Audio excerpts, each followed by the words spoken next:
হাত না লাগিয়েই কখনো আপনারা ঘর মুছে বা ঝাড় দিয়ে পরিষ্কার করে দেখেছেন? কিংবা আপনারা কখনো ব্যাগের মধ্যে সেফটি পিনের ব্যবহার করেছেন? এমনই কিছু ছোট ছোট টিপস আপনাদের সঙ্গে শেয়ার করব। চলুন তাহলে আজকের টিপসগুলি আমরা দেখে নিই। আমাদের বাড়িতে যে এই ধরনের জিন্সের প্যান্ট আমরা ব্যবহার করি, অনেক সময় দেখবেন জিন্সের প্যান্ট যখন নতুন থাকে না, তখন এর চেনটা মাঝে মাঝে আটকে ধরে। চেনটা খুলতে গেলে, বন্ধ করতে গেলে জিন্সের প্যান্ট হোক বা যে কোনো প্যান্ট খুবই সমস্যার মধ্যে পড়তে হয়। জোরে টানলে চেনটা দেখা যায় ছিঁড়েই যায়। তাই সামান্য পরিমাণ নারকেল তেল নিয়ে চেনের জায়গায় আপনারা একটু দিয়ে দিন। শুধু চেনের জায়গায়, কোনো কাপড়ে কিন্তু দেবেন না। এবার দেখুন কতটা সুন্দর চেনটা আপনাদের খুলছে, বন্ধ হচ্ছে, বারবার আটকে ধরছে না।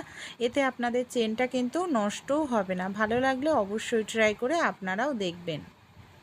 আমাদের বাড়িতে যে এই ধরনের ব্যাগগুলো থাকে, কম বেশি তো আমরা প্রত্যেকেই ব্যবহার করি। যারা ডেইলি যাতায়াত করে কাজের জন্য, বাসে ট্রেনে, ভিড় বাসে ট্রেনে অনেক সময় দেখবেন ভালো করে চেন আটকানোর পরে টাকা পয়সা, ফোন চুরি হয়ে যায়। তাই ছোট্ট এই টিপসটি অ্যাপ্লাই করুন, টাকা পয়সা বা ফোন কোনোভাবেই আর চুরি হবে না। এর জন্য কি করতে হবে, সবার প্রথমে একটি সেফটি পিন নিয়ে নিন। ব্যাগের চেনটা আটকানোর পর আপনারা কি করবেন, এই যে এইভাবে সেফটি পিনটাকে চেনের জায়গায় আটকে দিন।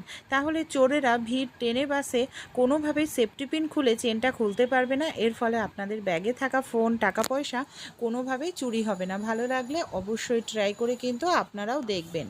লেবু আমরা কম বেশি প্রত্যেকেই খাই, বাচ্চাদেরকেও দিয়ে থাকি। অনেক সময় যে সমস্যাটার মধ্যে পড়তে হয়, দেখা যায় হাতের কাছে জুসার বা মিক্সার নেই, তখন কোনো রকম জুসার মিক্সার ছাড়াই আপনারা জুসটা বের করে নিতে পারবেন। লেবুটাকে আমি অর্ধেক করে কেটে নিলাম।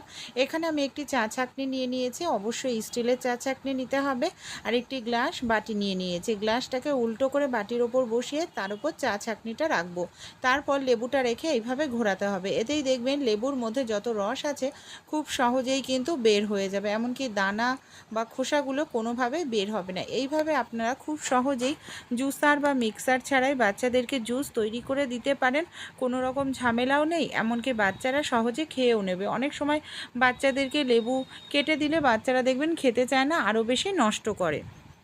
তাই এই ছোট্ট টিপসটিও অ্যাপ্লাই করে দেখবেন। পরের টিপসটি চলুন দেখে নিই। আমাদের বাড়িতে যে এই ধরনের প্যান্টের বেল্টগুলো হয় না, কম বেশি তো আমরা প্রত্যেকে ব্যবহার করে থাকি। অনেক সময় যতই এটাকে গুছিয়ে রাখি, বারবার এলোমেলো হয়ে যায়, বা কোথাও নিয়ে যাওয়ার হলে দেখা যায় জায়গাটা ঠিকমতো ধরতে চায় না, এলোমেলো। তাই প্রথমে এইভাবে গোল করে গুটিয়ে নিন। তারপর আমাদের বাড়িতে যে গার্ডার থাকে, আপনারা একটি গার্ডার নিয়ে নিন। গার্ডারটাকে এইভাবে, দুটো গার্ডার লাগবে। প্রথমে এইভাবে দিয়ে দিলাম অর্ধেক করে, তার উপর আরেকটা গার্ডার এইভাবে দিয়ে দেব। এবার কিন্তু কোনোভাবেই আর খুলবে না আমাদের বেল্টটা, আর আমরা যে কোনো জায়গায় রাখতেও পারবো, নিয়ে যেতেও সুবিধা হবে। এই ধরনের গার্ডার আমাদের প্রত্যেকের বাড়িতেই থাকে, আর আমরা নানা কাজে ব্যবহার করে থাকি। অনেক সময় গার্ডারগুলো কোনো কৌটোয় রেখে দিলে 2-3 মাসের মধ্যেই দেখবেন গার্ডারগুলো গলতে শুরু করে, একটার সঙ্গে আরও একটি লেগে ধরে, এমনকি ছিঁড়ে যায়। সবগুলো গার্ডারই নষ্ট হয়ে যায়, আমাদের টাকাটাও অপচয় হয়। তাই সামান্য পরিমাণ একটু পাউডার নিয়ে নিন। গার্ডারের মধ্যে এইভাবে পাউডার দিয়ে যদি রাখেন, দেখবেন সহজে আপনাদের গার্ডারগুলো নষ্ট হবে না। একটার সঙ্গে একটি গার্ডার গায়ে লাগবে না, অনেক দিন পর্যন্ত ভালো থাকবে।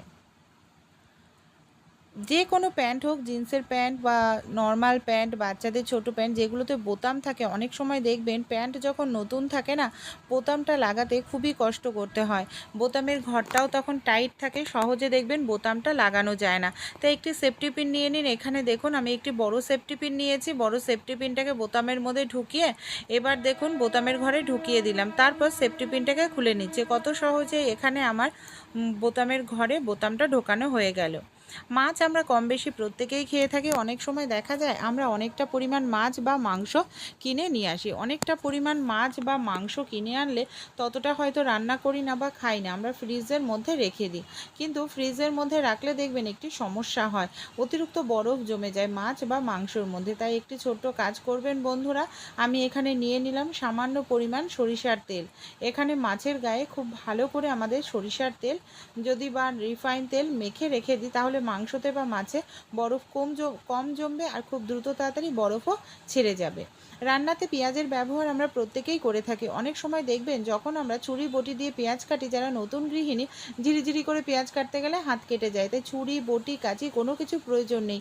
আমাদের বাড়িতে যে এই ধরনের আলু ছুলনি বা পিলারের ব্যবহার আমরা করে থাকি, এটার সাহায্যে খুব কম সময়ের মধ্যেই কিন্তু এইভাবে যদি আমরা পেঁয়াজ কাটি বেশি সময় লাগবে না, এমনকি যত ঝিরিঝিরি করে আমরা পেঁয়াজ কাটতে চাই তত ঝিরিঝিরি করেই কিন্তু পেঁয়াজ কেটে নিতে পারি, আমাদের কোনোভাবেই হাত কেটে যাওয়ার সম্ভাবনা থাকবে না।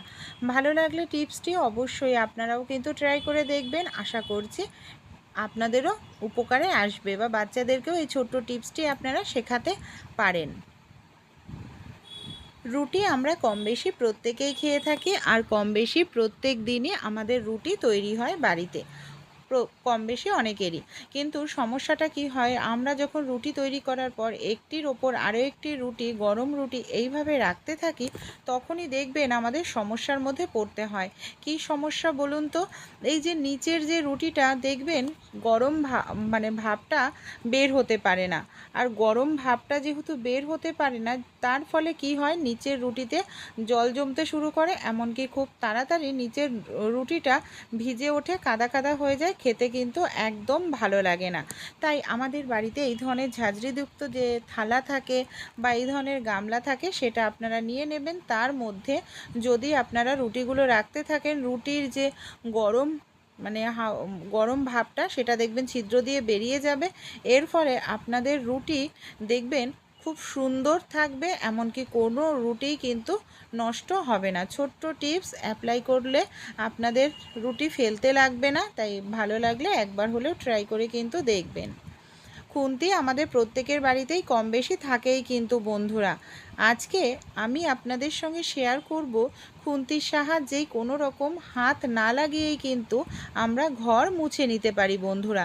এখানে দেখুন আমি একটি পুরনো মোজা নিয়ে নিয়েছি, আর এই ধরনের খুন্তি নিতে হবে। খুন্তিটা দেখুন খুব পাতলা, তাই যে কোনো জায়গায় সহজেই ঢুকে যাবে। আর এখানে মোজার মধ্যে খুন্তিটাকে আমি এইভাবে পরিয়ে নিলাম। আমাদের বাড়িতে এমন ধরনের অনেক ফার্নিচার থাকে যেখানে আমাদের হাত পৌঁছায় না, সেই সব জায়গা পরিষ্কার করা খুবই কঠিন কাজ হয়ে পড়ে। তাই যেখানে হাত পৌঁছায় না সেই সব জায়গাতে আরশোলা, এমনকি মাকড়সা বাসা তৈরি করে, আর আরও বেশি জায়গাটাকে নোংরা করে দেয়। তাই এইভাবে আপনারা যদি ঘরটাকে মুছে নিন, মোজাটাকে একটু ভিজিয়ে নিলেই দেখবেন খুব সুন্দরভাবে আপনারা ঘরটা মুছে নিতে পারবেন।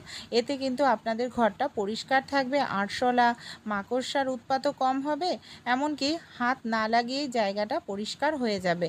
এই দেখতে পাচ্ছেন কি পরিমাণে নোংরা জমেছিল। 7 দিনে একদিন আপনারা এইভাবে একবার হলেও পরিষ্কার করে দেখবেন, উপকার পাবেন।